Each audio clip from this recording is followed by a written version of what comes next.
Hi, I'm Chris with Sync It. I'm going to give an overview of the app today. Just a few simple business tools that I think can really help you out running your business. It's only $19.99 a month per company, up to 15 users, not per user, just per company. If you have more than 15 users, we have plans to support that as well. We have a 30-day free trial also. So just go to the App Store, download it, and try it out today. If you like it, keep using it. If you don't, move on. All right, the first thing we'll talk about is Timecards. So it's not payroll software, it's just Timecards. However, you could probably save money based on how you're currently doing time cards. If you use time tracking in QuickBooks, you have to be on Payroll Premium. You could downgrade to Payroll Core, use time cards in Sync It, and then save $33 a month by downgrading in QuickBooks, plus $350 per user per month. So $33 per month plus $350 per month per user. All right, let's see how the time cards work in QuickBooks. So your employees can obviously clock in and clock out. We make it easy to fix time cards if they forgot to clock in or clock out or missed it for whatever reason. And then at the end of the pay period, they'll go in and certify their time cards. We have pay periods of weekly, every 2 weeks, once a month, or twice a month. You can also change the days of the week. So you could run a payroll period of Wednesday through Tuesday if that's what you needed. At the end of the pay period, you'll go to the payroll, pull a payroll report. If you're like me, you spend more time tracking down time cards than you do actually running payroll. So Sync It can help. So you can see here we have one employee has a missing certification, and then my certification is red, which means my time cards don't match my certification. So Sync It has sent me a notification that my certification does not match my time cards. We send that out once per pay period. That's customizable when that goes out. We don't want to overload you with notifications.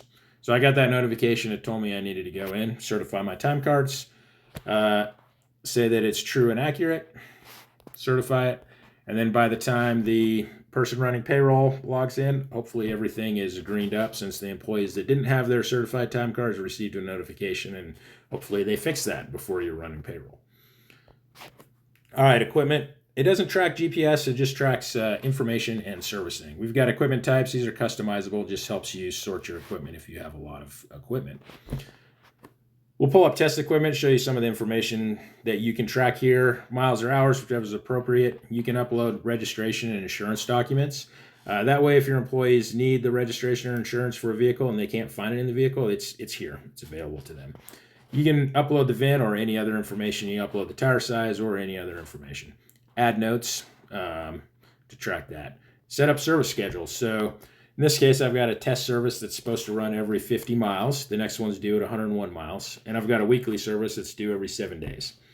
You can also pull a service history, see all the services that have been accomplished. You can add one-off service records. For example, you change a battery. You want to track when and who put that battery in. You can add that one-off service record. So what Sync It does to help you out, I always have trouble keeping track of when equipment needs services. Sync It will tell you. So in this case, you can see that the next test service is due at 101 miles. Now we're going to update the actual miles to 102 to indicate that service is now due. It turns red, and you also get a notification. So it doesn't matter who updates the miles or hours. If you have that notification button selected here on the screen right there, you will get that notification. That way you know that you need to do the test service. We've also got a link to checklist. I'll show you that later. All right, the messaging function, similar to other messaging apps, it's just only for your company. You do get notifications if someone posts something in a channel that you're part of. You can upload pictures, anything that you need there. Receipts. This just captures receipts and emails it to the email of your choice. I email it to QuickBooks. So the receipt gets emailed to QuickBooks, and I use their receipt reconciliation function to reconcile my receipts. That way your employees can just take a picture of the receipt, upload it direct to QuickBooks, so you don't have to track down receipts. They do it as they are using the card.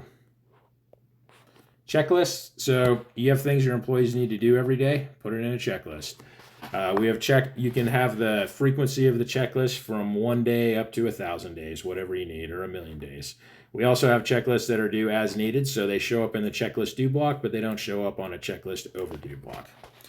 Let's look at the test checklist here. You can see the last time it was completed there. And here's how you link checklists to equipment. So Here I've got the employee or the checklist completer updating the miles on the 2018 Ram. I've got a service set up on this Ram that's due at 100,385 miles.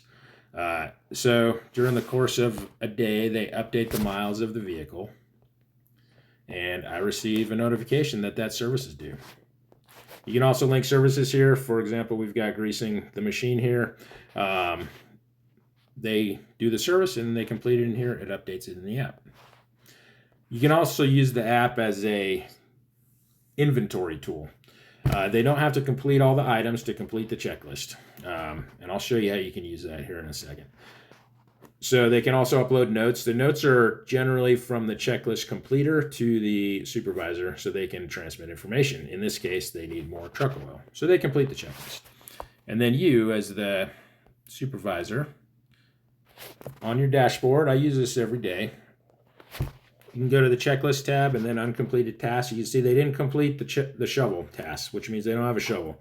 So probably need to get that crew a shovel. You can see the notes that they've passed. Okay, let's get them some more truck oil as well. Pull the list of overdue checklists. See who's been doing their checklist, who hasn't. Also, while we're on the dashboard, we'll show you the rest. Shows you all the overdue services. Apparently have a lot of services that are due. You can pull time cards for a specific date to show you who's clocked in that day or whatever day, who showed up late, as needed there. All right, certifications. So how certifications work in SyncIt is the employee will complete the certification, and then a supervisor will verify that the certifications actually complete, and after it is verified, they actually show up as qualified. So inside these checklists, certifications, you can upload videos and PDF documents, whatever you need. They actually have to open the link to complete that to make sure that they've done those things. After they complete all those items, they can complete the certification. Once they complete it and a supervisor verifies it, it shows up in the verified block, and now you know they're qualified. We also have certification groups that link certifications together. In this case, I've created a certification group of Motec. So we have these 5 certifications there. When the employee has all 5 of those certifications verified, then they will show qualified as a Motec. All right, last module, the project module. So it's not a project management module, it's more of a job costing module. There are plenty of project management tools out there. So here's what we got in the project module. You got contact info, notes. So send them notes about the project. Send them pictures. Long press there will bring up the picture. And then the key here is the daily report. So I've already filled this out. So every day you can have your crew fill out the daily report. We spent 5 hours on sprinklers, 5 hours on topsoil, 5 hours on sod. $500 in materials. And then you as the owner can go in later. You can pull these individual reports, or you can pull aggregated data. For example, you can, after the project's complete, you can see that we spent, say, 45 hours on sprinklers. Compare that to your bid, see if that was accurate, or maybe you need to update your bids going forward. Can be really helpful. All right, so that's SyncIt. Few simple business tools I think can really help you out. It's very affordable, $19.99 a month per company, up to 15 users. We do have a 30-day free trial. No reason not to check it out if you don't like it. Just stop using it. Give it a try. Thanks for listening.